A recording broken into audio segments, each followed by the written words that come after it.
وزير الصناعة والتجارة المغربي السيد رياض مزور. أهلا ومرحبا بك على شاشة CNBC. شكرا على الاستضافة غلا.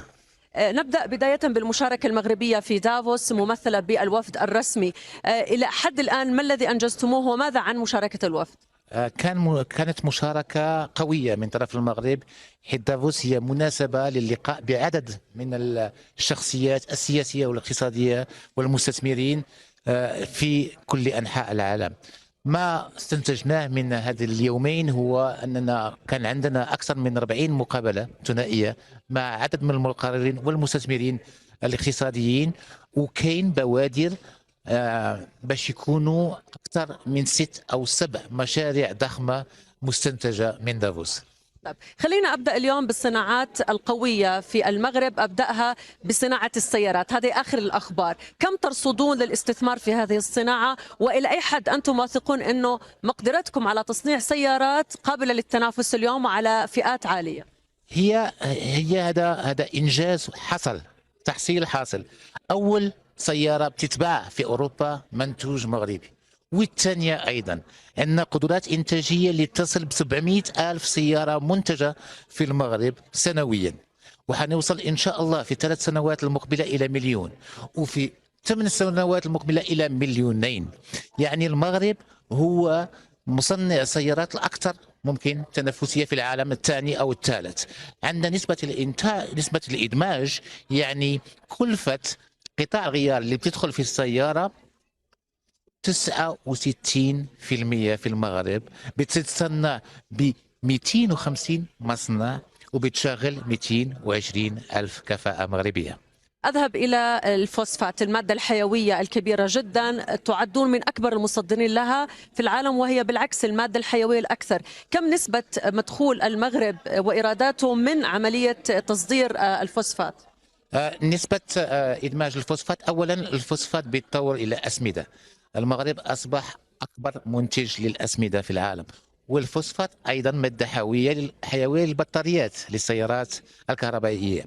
نسبة إدماج الفوسفات في الناتج الداخلي الخام تقريبا في المغرب 6-7%، ونسبة الفوسفات في الصادرات المغرب تقريبا 20%.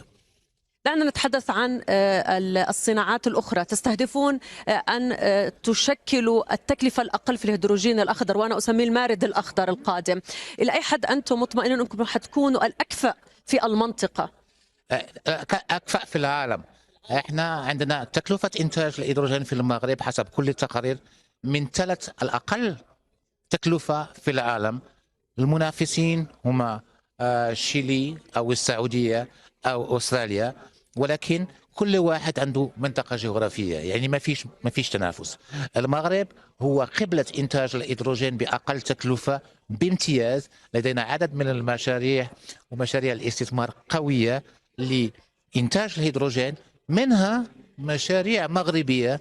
مشروع مغربي اللي عنده علاقة بالفوسفات اللي هو مشروع الOCP بنسبة استثمار 13 مليار دولار لإنتاج أكثر من مليون طن للأمونياك.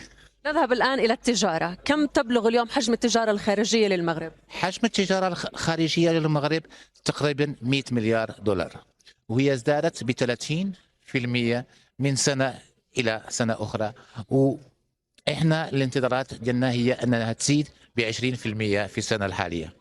الكل يتحدث في دافوس عن ركود اقتصادي عالمي داخل في 2023 لا محالة، والكل خائف من الركود التضخمي وارتفاع أسعار الفائدة. كيف سيؤثر ذلك على قطاع الصناعة وعلى التجارة أيضا في المغرب؟ في كل أزمة في فرص، والمغرب لما بتشوف ان كانت ازمه قدره شرائيه، احنا السوق اللي بنصدر له سيارات مثلا هو السوق الاوروبي، في ازمه القدره الشرائيه لاوروبا، ونسبه مبيعات السيارات في اوروبا انخفضت ب 26% السنه الفارطه، ولكن نسبه مبيعات المغرب للسيارات لاوروبا ازدادت ب 50%. يعني في كل ازمه في فرصه، والمغرب حيقود كل الفرص.